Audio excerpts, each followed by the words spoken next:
Pengadilan Tipikor hari ini juga menggelar sidang kasus dugaan korupsi pengadaan laptop Chromebook di Kementerian Pendidikan Kebudayaan, Riset dan Teknologi dengan terdakwa mantan Mendikbudristek Nadiem Makarim. Sidang digelar dengan pemeriksaan saksi dari Jaksa Penuntut Umum. 7 saksi yang dihadirkan merupakan mantan tenaga ahli, staf khusus hingga mantan dirjen di Kementerian Pendidikan Kebudayaan, Riset dan Teknologi. Saksi dihadirkan jaksa untuk memberikan keterangan terkait proses pengadaan laptop Chromebook pada tahun anggaran 2020-2021 yang saat itu berada di bawah tanggung jawab Menteri Pendidikan Nadiem Makarim.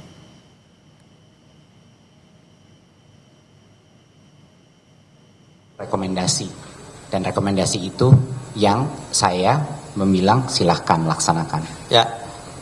Dalam proses ini tadi ada perkataan mengenai menyuruh membeli laptop atau apa, saya tidak pernah melakukan itu dan tidak pernah melakukan perintah apapun dalam pembelian laptop.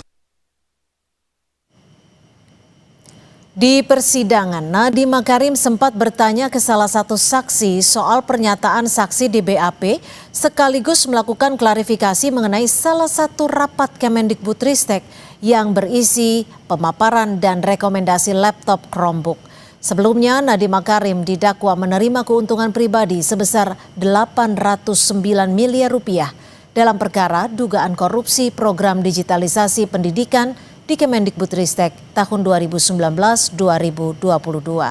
Dalam dakwaannya, jaksa menyebut keputusan pengadaan laptop Chromebook dengan sistem operasi Chrome diambil hanya untuk kepentingan bisnis agar Google meningkatkan investasi penyetoran dana ke PT Aplikasi Karya Anak Bangsa yang didirikan Nadiem.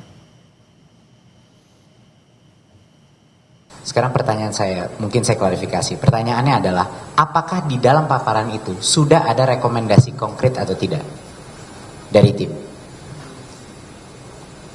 Kalau yang perbandingan itu sudah ada paparan satu slide, ini keunggulan Chromebook, ini keunggulan Windows. Ya.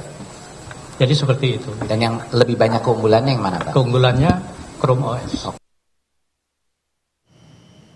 Saudara, untuk mengetahui perkembangan sidang dengan terdakwa mantan Mendikbudristek Nadiem Makarim, kita bergabung dengan jurnalis Kompas TV Fedriska Ananda dan juru kamera Denny Yosua. Rizka, apa saja fakta di persidangan yang terungkap dalam persidangan hari ini, Rizka?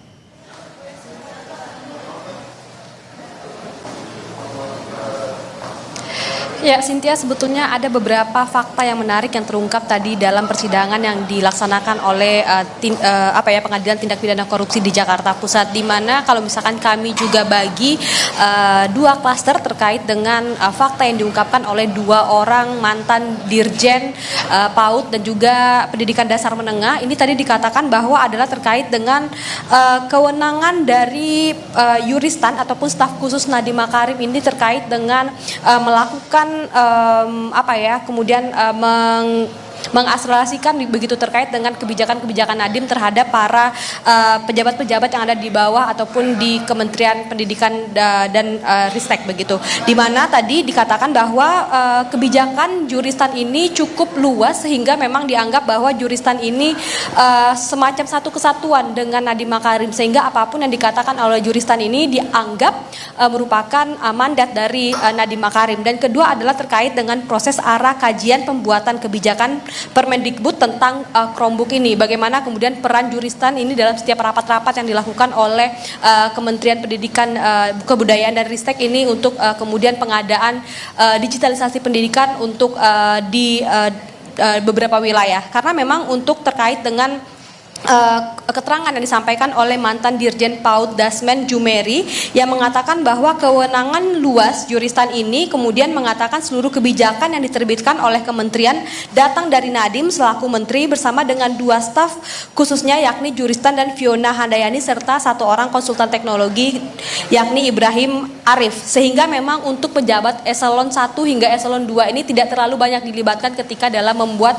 kebijakan terkait dengan pengadaan Chromebook. Ini adalah tadi pernyataan dari mantan Dirjen PAUD PAUD Dasmen Jumeri. Nah, kemudian untuk selanjutnya mantan PLT Dirjen PAUD Dikdasmen tahun 2020 Hamid Muhammad mengatakan tentang kebijakan Permendikbud tentang KROM ini tidak sesuai dengan RPJMN, yang mana ini adalah merupakan rencana pembangunan jangka menengah nasional, yang mana berdasarkan keterangannya untuk digitalisasi pendidikan ini seharusnya diprioritaskan untuk daerah 3T, namun ternyata selama pelaksanaannya justru kemudian dipusatkan di daerah-daerah yang sudah terakses internet dengan baik dan juga perkotaan. Jadi memang ini tidak sesuai dengan RPJMN. Dan kemudian adalah pengadaan digitalisasi pendidikan ini dikunci ataupun pada spesifikasi produk berbasis Chromebook yang sebelumnya ini belum ada dilaksanakan pengadaan, sehingga memang dikatakan oleh 2 orang dirjen ini bagaimana kemudian pengadaan Chromebook ini sebagaimana sudah tadi dikatakan seperti meramu kopi yang sudah siap disajikan. Jadi memang untuk pengadaannya ini sudah disesuaikan begitu. Terkait dengan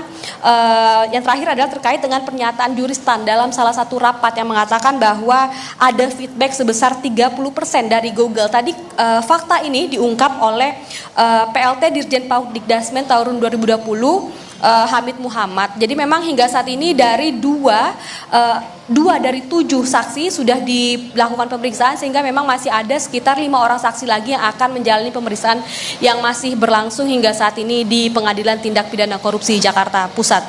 Cynthia. Baik, terima kasih atas laporan Anda. Fedriska Ananda, jurnalis Kompas TV melaporkan langsung dari Pengadilan Tipikor Jakarta.